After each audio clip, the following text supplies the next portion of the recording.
Assalamu alaikum. I'm Dr. Abdurrahman Muhammad Alam. Welcome to today's Cataract Surgery Insights into a routine cataract surgery with a CT lens.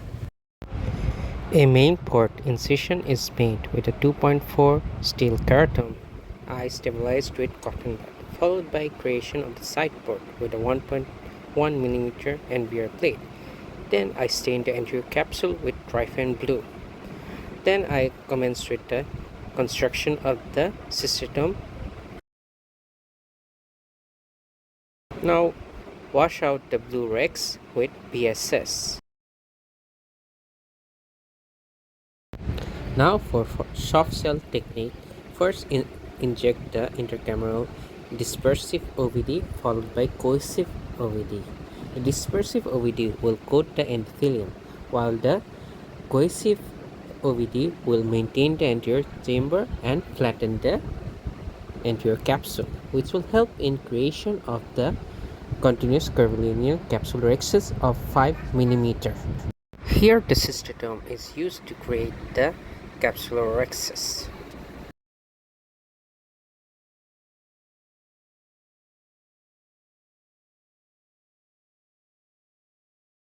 Wash out the rhexis flap with BSS and express out some OVD prior to hydrodissection.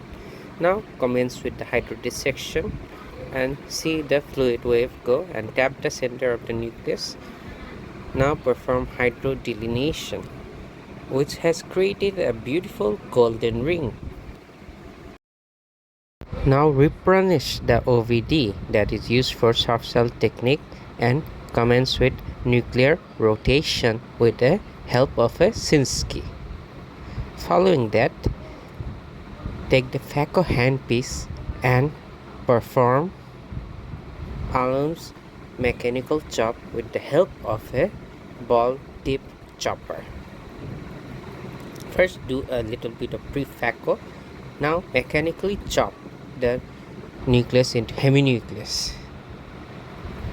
I was unable to perform mechanical chop here, so I decided to do horizontal chop with the help of the ball tip chopper. And then I performed multiple chops of the nucleus in the back, making multiple pieces of the nucleus.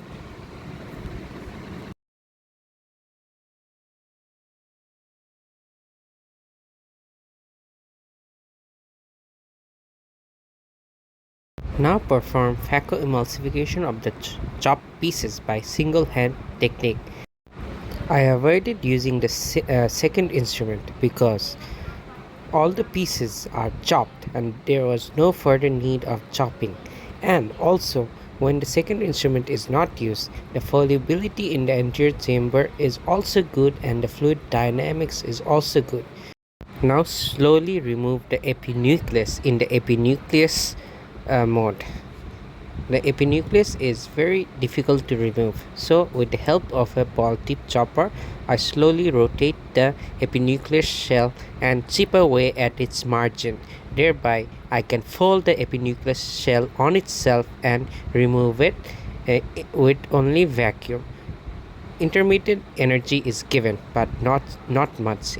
With vacuum, it is easy to remove the epinucleus.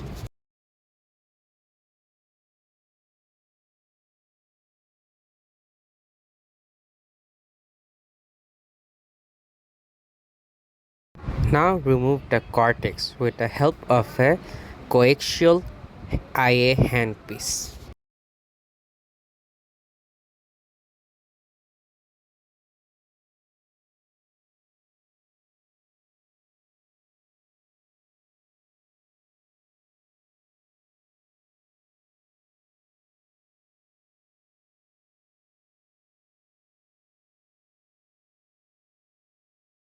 Little bit of anterior capsule polishing is done.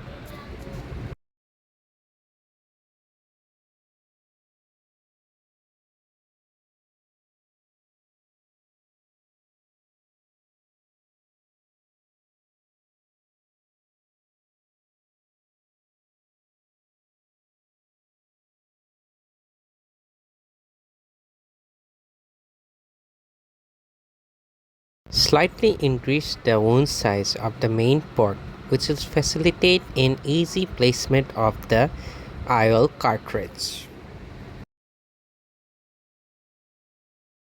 Now commence with the IOL loading into the cartridge and the injector.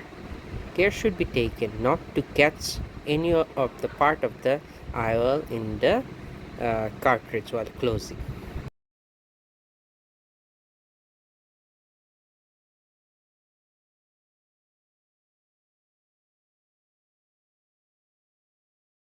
Now commence with the IOL implantation. The IOL was rotating and it came out abruptly, and I failed to guide the leading haptic into the capsule. But later, with the help of the spatula, I placed the leading haptic and the tailing haptic into the PC bag. After placement of the IOL in the PC bag, remove the OVD from in front of the IOL and from behind the IOL. During visco removal, there is iris prolapse occurring at the main port. Since there is iris prolapse, when coming out, go to position 0 and stop irrigation and come out. Then with the tip of the coaxial handpiece, guide the prolapse iris inside the anterior chamber. Now perform stromal hydration of the main port and side port, and the case is completed. But I noticed there was some residual OVD. Remove that residual OVD with the help of the coaxial handpiece. Now again perform stromal hydration of the main port and side port and give intracameral antibiotic and subconjunctival dexamethasone. Thank you, my dear friends, for being with me in this surgical video. Hope this video was helpful in developing your surgical skills.